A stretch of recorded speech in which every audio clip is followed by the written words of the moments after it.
God gave us the land, but He promised us the land, but it was a conditional promise. It was conditional. We did not treat the inhabitants well, so God said, you're out. I mean, that's the point you're making. All the way through the message of the prophets. And therefore, if we're going to apply the Bible and take it seriously, if we want to know God's heart, that's the message today. We can enjoy His blessings as we treat others created in His image in the way that we would want to be treated. So are you saying that by its behavior at the moment, the Zionist state of Israel is setting Israeli Jews up to be exiled again? Yes, I am, unfortunately. Unless they learn to repent and recognize, if you like, the writing on the wall, and recognize that they must share the land and find reconciliation. And We've done it in Europe. treat those they live among and who live among them equally. Yes, we've done it in Europe after the Second World War. We've seen it in South Africa. We've seen it in Northern Ireland. And that's our responsibility. But you could say, Stephen, we didn't have the Holocaust. We didn't. But the Holocaust has been perpetuated over the last 40 or 50 years. It's the Palestinians who are going through their Nakba now. And one wrong doesn't right another wrong. As things are, do you think that we are on course for a clash of civilizations, Judeo-Christian v. Islamic, which some Christian Zionists are working and praying for? I think that that is what we must work to avoid. I don't believe in the essential dogma of the clash of civilizations. I believe that there is evil in our world today. It's in our hearts, it's in our society, and we see it on the front pages of our newspapers. But God has called us to work against evil and to refute and defeat evil. And we can defeat it with good, just as you can turn darkness into light by lighting a candle. And therefore we must work against those who want to polarize our world on religious grounds. We must speak to the common humanity that we have and recognize that the Middle East will only find reconciliation when there is justice for the Palestinians. There will be peace for Israelis. Peace. Do I take it you wouldn't rule out the real prospect of a clash of civilizations if we don't address the problems? Yes, I do, because I see, if you like, a Christian Zionist movement within Islam. There are those within the Islamic world who are apocalyptic, just as much as there are Jewish friends. So we've got to stop the madman on both sides, is what you're saying? In the same way that as ordinary people in Northern Ireland took control of their destiny, they marginalized the extremists and made it very clear to those committed to violence that they didn't represent them and they would not tolerate their behavior. But it's not that simple, Stephen, because Northern Ireland's a good analogy. The British Army didn't defeat the IRA. The IRA called off their campaign when the host community would no longer support them.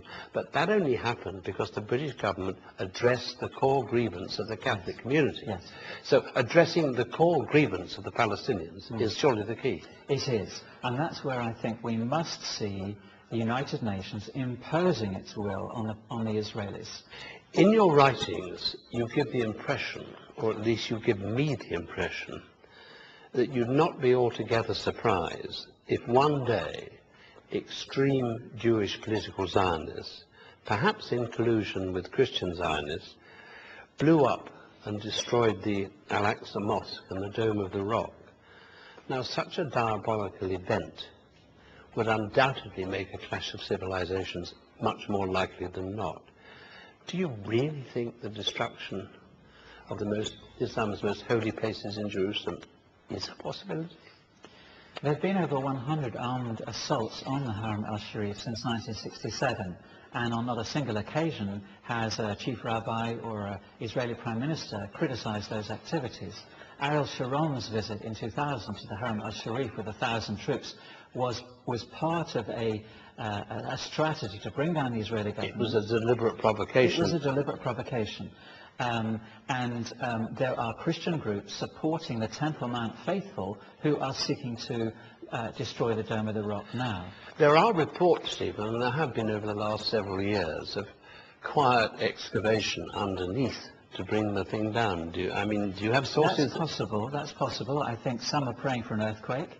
But interestingly, last year the Supreme High Court in Israel gave permission to the Temple Mount faithful to enter the Haram al-Sharif with their supporters, and twice a year they take an articulated lorry to the old city with 3.5-ton stones on the back, which they believe are going to be the foundation stones for the new temple. Twice a year they seek to enter the Haram al-Sharif and start the rebuilding. So this is more likely a question of when it happens, not whether. And yes, it will lead to a conflagration between the faith communities. That is such a terrifying thought. It is, and it's one that we must work against. We must work with our Jewish friends and our Muslim friends to ensure that these extremists are not given the opportunity. Stephen, do you think that it really is in the best interests of the Jews of the world that they demand that political Zionism terminate its unholy alliance with Christian fundamentalism and all the Christian evangelicals?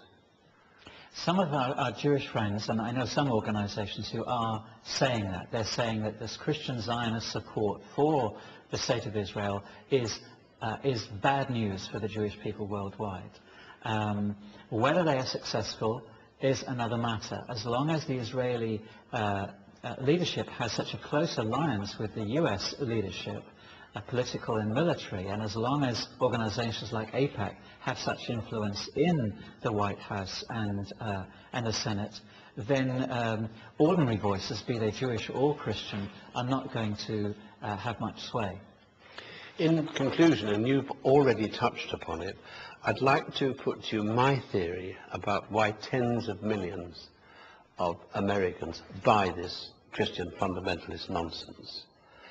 I think it's because they've got great big holes in their lives where meaning and purpose ought to be. They tried mainstream religion. It didn't do anything for them. They tried worshipping the god of materialism, consumerism, and that hasn't satisfied them. So along comes the nonsense of Christian fundamentalism, and it apparently fills this hole. Do you see merit in that theory? Yes. It gives certainty to their lives. It gives the conviction that God is at work in our world today, that the newspapers and the Bible somehow are saying the same thing. Carefully selected Bible passages are used by Christian Zionist leaders to say this is that, when it's got nothing to do with it. But it does give a sense of immediacy, a sense of purpose, and a sense of destiny, manifest destiny. God is at work in our generation, Jesus is coming back soon, and somehow we can help bring this about through our relationship with Israel. That's their agenda.